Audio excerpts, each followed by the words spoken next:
Hi, இன்றைக்கி டே 7 lunch box recipe வெந்தய சாதம் மற்றும் கொத்தவரங்காய் பொரியல். இதுக்கு ஒரு பேன் எடுத்துக்கோங்க. 2 டேபிள் ஸ்பூன் நல்லெண்ணெய், 1 ஸ்பூன் கடுகு, 1 ஸ்பூன் உளுந்து, கொஞ்சமாக சின்ன வெங்காயம் இந்த மாதிரி 2 கட் பண்ணது, கொஞ்சமாக சால்ட் ஆட் பண்ணி நல்லா வதக்கி விட்டுருங்க. வதங்கினதுக்கப்புறம் இந்த மாதிரி தக்காளி 2 பழத்தை நான் அரைச்சி ஊற்றிருக்கேன். நீங்கள் தக்காளியை கூட சேர்த்துக்கலாம். தக்காளியோட பச்சை வாசனை போகிற வரைக்கும் நல்லா வதக்கி விட்டு ஒரு மூடி போட்டு ஒரு 2 மினிட்ஸ் அப்படியே விட்டிங்கன்னா நல்லா அந்த மாதிரி வதங்கி வந்துடும். 1/4 டீஸ்பூன் மஞ்சத்தூள், 1/2 ஸ்பூன் மிளகாய்த்தூள் ஆட் பண்ணி இந்த மாதிரி நல்லா கிரேவி டெக்ஸ்சருக்கு வந்ததுக்கப்புறம் நான் வடித்து ஆற வச்ச சாதத்தை அப்படியே இதோட ஆட் பண்ணிக்க போகிறேன். நம்ம சாதத்துக்கு இன்னும் உப்பு போடலை. நீங்கள் நல்லா ஆற வச்சுட்டு அதுக்கப்புறம் இந்த மாதிரி சேர்த்துக்கோங்க. இப்போ எல்லாத்தையும் சேர்த்து நல்லா மிக்ஸ் பண்ணி விட்டுருங்க.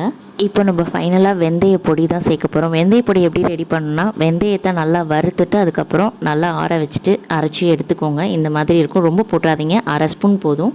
இப்போது சாதத்துக்கு தேவையான உப்பு ஆட் பண்ணி எல்லாத்தையும் நல்லா மிக்ஸ் பண்ணி விட்டுருங்க. மிக்ஸ் பண்ணிவிட்டு ஃபைனலாக நம்ம கருவேப்பிலை கொத்தமல்லி போட்டு இறக்கிட்டால் நமக்கு சுட சுட லஞ்ச் பாக்ஸ் வெந்தய சாதம் ரெடி ஆயிடுச்சு. அண்ட் டேஸ்ட்டு சூப்பராக இருக்கும். ட்ரை பண்ணி பார்த்துட்டு எப்படி இருந்ததுன்னு சொல்லுங்கள்.